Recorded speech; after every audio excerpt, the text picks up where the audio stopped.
ਇਹਦੇ ਕੀ ਫੰਕਸ਼ਨ ਆ, ਕਿੱਦਾਂ ਆਪਾਂ ਇਸਤੇਮਾਲ ਕਰਦੇ ਆ, ਕਿੱਦਾਂ ਦਾ ਮਟੀਰੀਅਲ ਲੱਗਾ। 600 ਲੀਟਰ ਦੀ ਟੈਂਕੀ ਲੱਗੀ ਹੈ ਫਾਈਬਰ ਦੀ, ਅੱਗੇ ਫਿਲਟਰ ਲੱਗਾ ਹੈ ਜੇ ਨਾਲੇ ਦੇ ਵਿੱਚ। ਆਪਾਂ ਇਸਤੇਮਾਲ ਕਿੱਦਾਂ ਕਰਨਾ ਹੈਗਾ। ਇਹਦੇ ਆਰਮ ਜਿਹੜੇ ਹੈਗੇ 50 ਫੁੱਟ ਆਰਮ ਹੈਗੇ ਨੇ, 55 ਫੁੱਟ ਤੱਕ ਤੁਸੀਂ ਇਹਦੀ ਸਪਰੇਅ ਕਰ ਸਕਦੇ ਹੋ। ਉਹਨਾਂ ਸਾਈਡਾਂ ਤੇ ਦੋਨੇ ਬਾਜ਼ੂ ਚੱਲਨੇ ਹੈਗੇ ਨੇ ਜੀ। ਢੱਕਣ ਖੋਲਦੇ ਆ ਵਿੱਚ ਇਹਦੇ, ਇੱਥੇ ਵੀ ਫਿਲਟਰ ਲਗਾ ਦਿੱਤਾ ਗਿਆ ਜੀ। ਇਹ ਜਿਹੜੀ ਗਨ ਲਗਾ ਦਿੱਤੀ ਜੇ, ਇਹਦੇ ਨਾਲ ਅਸੀਂ 50 ਫੁੱਟ ਪੈਪ ਦਿੱਤਾ, ਬ੍ਰੈਕਟ ਵਾਲਾ ਪਲੰਜਰੀ ਪੰਪ ਨੀਚੇ ਲਗਾ ਦਿੱਤਾ ਜੇ। ਇਹਦਾ ਰੇਟ ਵੀ ਦੱਸ ਦਿੰਦੇ, 500 ਲੀਟਰ ਵਾਲੀ ਸਟੀਲ ਦੀ ਟੈਂਕੀ ਵਾਲੀ, ਫਾਈਬਰ ਵਾਲੀ, ਜਿਹੜੀ ਵੀ ਚਾਹੀਦੀ ਹੋਵੇ। अस्सलाम वालेकुम पाकिस्तान, उकाड़ा तो खलीफा अफजल तरीन रस्सी तो लो जी फिर कोई अपने दोस्तां दी जमीनदार भरावां दी खिदमत च फिर हाजिर हां जी। ਇਹ ਹੈਗੀ ਜੇ ਸਪਰੇ ਮਸ਼ੀਨ। ਬਾਗ ਦੇ ਵਿੱਚ ਸਪਰੇ ਕਰਨ ਵਾਸਤੇ ਥੋੜੀ ਡਿਫਰੈਂਟ ਹੁੰਦੀ ਹੈਗੀ। ਇਹ ਆਪਣੀ ਫਸਲਾਂ ਦੀ ਬਗਾਤ ਦੇ ਵਿੱਚ ਆਪਣੀ ਸਪਰੇ ਕਰਨ ਵਾਸਤੇ ਸਪਰੇ ਮਸ਼ੀਨ ਅਸੀਂ ਤਿਆਰ ਕੀਤੀ ਹੈ। ਇਹਦੇ ਕੀ ਫੰਕਸ਼ਨ ਆ, ਕਿੱਦਾਂ ਆਪਾਂ ਇਸਤੇਮਾਲ ਕਰਦੇ ਆ, ਕਿੱਦਾਂ ਦਾ ਮਟੀਰੀਅਲ ਲੱਗਾ, ਮੇਰੀ ਵੀਡੀਓ ਦੇਖਣਾ। ਕੱਲੀ ਚੀਜ਼ ਡਿਟੇਲ ਦੇ ਨਾਲ ਦੱਸਾਂਗਾ, ਔਰ ਇਹ ਕਿੰਨੇ ਦੀ ਦਿੰਦੇ ਪਏ ਆ ਔਰ ਕਿਹੜੇ ਇਲਾਕੇ 'ਚ ਜਾਲੀ, ਸਾਰੀ ਮੇਰੀ ਵੀਡੀਓ ਵੇਖਣਾ। ਇਨਸ਼ਾਅੱਲਾ ਤੁਹਾਡੇ ਨੌਲੇਜ ਦੇ ਵਿੱਚ ਇਜ਼ਾਫਾ ਹੋਵੇਗਾ ਜੀ। ਹੁਣ ਸਭ ਤੋਂ ਪਹਿਲੇ ਤਾਂ ਜਦੋਂ ਆਪਾਂ ਇਹਦੇ ਵਿੱਚ ਸਪਰੇਅ ਭਰਨੀ ਆ, ਆਪਣੀ ਦਵਾਈ ਲਗਾ ਕੇ ਜੋ ਦਵਾਈ ਮਿਕਸ ਕਰਕੇ ਸਪਰੇਅ ਭਰਨੀ ਆ, ਇਹਦੇ ਖੋਲ ਕੇ 600 ਲੀਟਰ ਦੀ ਟੈਂਕੀ ਲੱਗੀ ਹੈ ਫਾਈਬਰ ਦੀ। ਇਹਦੇ ਵਿੱਚ ਤੁਸੀਂ ਆਪਣਾ ਜਿਹੜਾ ਪਾਈਪ ਹੈਗਾ ਜੇ ਇਹ ਲਾ ਕੇ ਤੁਸੀਂ ਆਪਣੇ ਨਾਲੇ ਦੇ ਵਿੱਚ ਇਹਨੂੰ ਰੱਖ ਦੇਣਾ। ਅੱਗੇ ਫਿਲਟਰ ਲੱਗਾ ਹੈ ਜੇ, ਨਾਲੇ ਦੇ ਵਿੱਚ ਰੱਖੋਗੇ ਨਾ ਜੀ। ਉਧਰੋਂ ਅਸੀਂ ਜਿਹੜਾ ਪੰਪ ਲਗਾਇਆ ਪਲੰਜਰੀ ਪੰਪ, ਬ੍ਰੈਕਟ ਵਾਲਾ ਪਲੰਜਰੀ ਪੰਪ ਨੀਚੇ ਲਗਾ ਦਿੱਤਾ ਜੇ। ਇੱਥੇ ਆਪਣੀ ਕਰਾਸ਼ਾਵਟ ਪਾ ਕੇ ਜਦੋਂ ਆਪਾਂ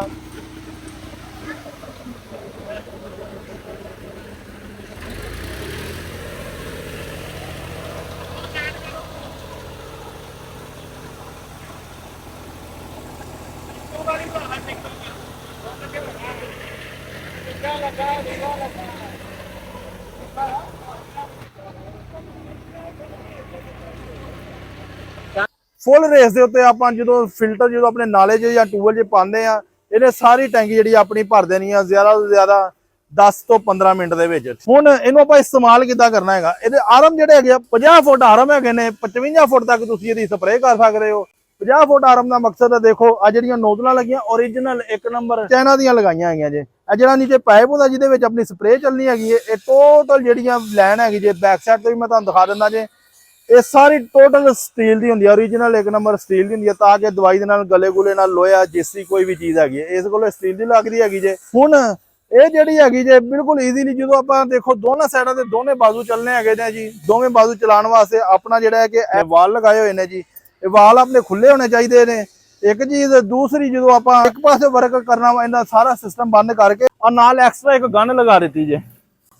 ਇਹ ਜਿਹੜੀ ਗਨ ਲਗਾ ਦਿੱਤੀ ਜੇ, ਇਹਦੇ ਨਾਲ ਅਸੀਂ 50 ਫੁੱਟ ਪਾਈਪ ਦਿੱਤਾ। ਜਿਹੜੇ ਦੋਸਤ ਤੁਹਾਨੂੰ ਕਹਿਣ ਉਹਨੂੰ ਦੇ ਦੇਈਦਾ, ਨਹੀਂ ਤੇ ਜਿਹੜੇ ਦੋਸਤ ਨਾ ਕਹਿਣ ਉਹਨੂੰ ਨਹੀਂ ਦਿੰਦੇ। ਇਹ ਟੋਟਲ ਜਿਹੜਾ 50 ਫੁੱਟ ਦਾ ਪਾਈਪ ਹੈਗਾ ਜੇ, ਜਿੱਥੇ ਤੁਹਾਡਾ ਟਰੈਕਟਰ ਨਹੀਂ ਵੜਦਾ ਹੈਗਾ ਉੱਥੇ ਟਰੈਕਟਰ ਨੂੰ ਸਾਈਡ ਤੇ ਖੜਾ ਕਰਕੇ ਤੁਸੀਂ ਆਪਣੀ ਇਹਦੇ ਨਾਲ ਬਿਲਕੁਲ ਈਜ਼ੀਲੀ ਜਿਹੜੇ ਆ ਕਿ ਸਪਰੇਅ ਕਰ ਸਕਦੇ ਹੋ, ਦਰਖਤ ਦੇ ਥੱਲੇ ਜਾਂ ਕਿਤੇ ਵੀ ਜਿਹੜੀ ਵੀ ਚੀਜ਼ ਨੂੰ ਤੁਸੀਂ ਸਪਰੇਅ ਕਰਨੀ ਹੈਗੀ ਜੇ।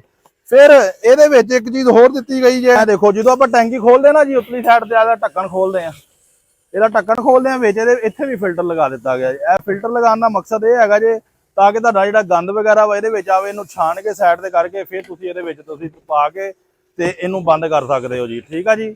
ਔਰ ਇਹਦਾ ਮੈਂ ਰੇਟ ਵੀ ਦੱਸ ਦਿੰਦਾ ਵਾ। 600 ਲੀਟਰ ਵਾਲੀ ਜਿਹੜੇ ਦੋਸਤ ਨੂੰ ਚਾਹੀਦੀ ਹੋਵੇ ਇਹਦਾ ਰੇਟ ਵੀ ਦੱਸ ਦਿੰਦੇ। 500 ਲੀਟਰ ਵਾਲੀ ਸਟੀਲ ਦੀ ਟੈਂਕੀ ਵਾਲੀ, ਫਾਈਬਰ ਵਾਲੀ, ਜਿਹੜੀ ਵੀ ਚਾਹੀਦੀ ਹੋਵੇ ਰੇਟ ਵੀ ਦੱਸ ਦਿੰਦਾ। ਫੋਨ ਨੰਬਰ ਮੇਰਾ ਨੋਟ ਕਰ ਲਓ 0345 7545 358 0345 7545 358। ਇਹ ਮੇਰਾ ਫੋਨ ਨੰਬਰ ਹੈਗਾ। ਇੱਥੇ ਰਾਬਤਾ ਕਰਕੇ ਤੁਸੀਂ ਹਰ ਤਰ੍ਹਾਂ ਦੀ ਮਾਲੂਮਾਤ ਲੈ ਸਕਦੇ ਹੋ, ਹਰ ਤਰ੍ਹਾਂ ਦੀ ਡਿਟੇਲ ਲੈ ਸਕਦੇ ਹੋ। ਜਿਵੇਂ ਕਿ ਹੁਣ ਸੀਜ਼ਨ ਜਾਂਦਾ ਪਿਆ ਜੀ, ਅਟਕ ਵਾਲੀ ਸਾਈਡ ਤੇ, ਕਾਮਰੇ ਵਾਲੀ ਸਾਈਡ ਤੇ, ਚਕਵਾਲ ਵਾਲੀ ਸਾਈਡ ਤੇ ਮੂੰਗਫਲੀ ਤੇ ਤੜ ਲੋਕ ਸਪਰੇਅ ਕਰਦੇ ਪਏ ਆਪਣੀ ਫਸਲ ਨੂੰ ਬਚਾਉਣ ਵਾਸਤੇ। ਔਰ ਇਹ ਜਾਣੀ ਹੈਗੀ ਜੇ ਬਾਗ ਵਾਲੀ ਰਾਂਝਾ ਬੂੜੇ ਜਾਲ ਆਜ਼ਾਦ ਕਸ਼ਮੀਰ ਵਾਲੇ ਪਾਸੇ ਜਾਣੀ ਹੈ। ਸਾਡੇ ਪੁਰਾਣੇ ਦੋਸਤ ਹੈਗੇ ਨੇ ਜਿਨ੍ਹਾਂ ਨੂੰ 102 ਪਾਲੇ ਵਾਲਾ ਰੂਟਾਵੇਟਰ ਵੀ ਦਿੱਤਾ ਸੀਗਾ। ਇਹ ਉਹਨਾਂ ਦੀ ਮੁਹੱਬਤ ਦਾ ਸ਼ੁਕਰੀਆ। ਉਹਨਾਂ ਨੇ USA ਤੋਂ ਬਹਿ ਕੇ ਸਾਨੂੰ ਫਿਰ ਦੁਬਾਰਾ ਯਾਦ ਕੀਤਾ। ਉਹਨਾਂ ਨੇ ਸਾਨੂੰ ਆਰਡਰ ਬੁੱਕ ਕਰਵਾਇਆ। ਅਲਹਮਦੁਲਿਲਾ ਬਿਲਕੁਲ ਰੈਡੀ ਹੈਗੀ ਆਪਣੇ ਘਰ ਜਾਣ ਵਾਸਤੇ। ਹੁਣ ਰੇਟ ਮੈਂ ਦੱਸ ਦਿੰਦਾ ਵਾ, ਫੋਨ ਨੰਬਰ ਮੈਂ ਤੁਹਾਨੂੰ ਅੱਗੇ ਦੱਸ ਦਿੱਤਾ ਜੇ। ਰੇਟ ਇਹਦਾ ਬਿਲਕੁਲ ਮੁਨਾਸਬ ਹੈਗਾ। 600 ਲੀਟਰ ਵਾਲੀ ਜਿਹੜੇ ਵੀ ਦੋਸਤ ਨੂੰ ਚਾਹੀਦੀ ਹੈ 2,90,000 ਰੁਪਏ ਦੀ ਮਿਲੇਗੀ। ਸਟੀਲ ਦੀ ਟੈਂਕੀ ਦੇ ਵਿੱਚ ਚਾਹੀਦੀ ਹੈ 20,000 ਐਕਸਟਰਾ ਲੱਗੇਗਾ।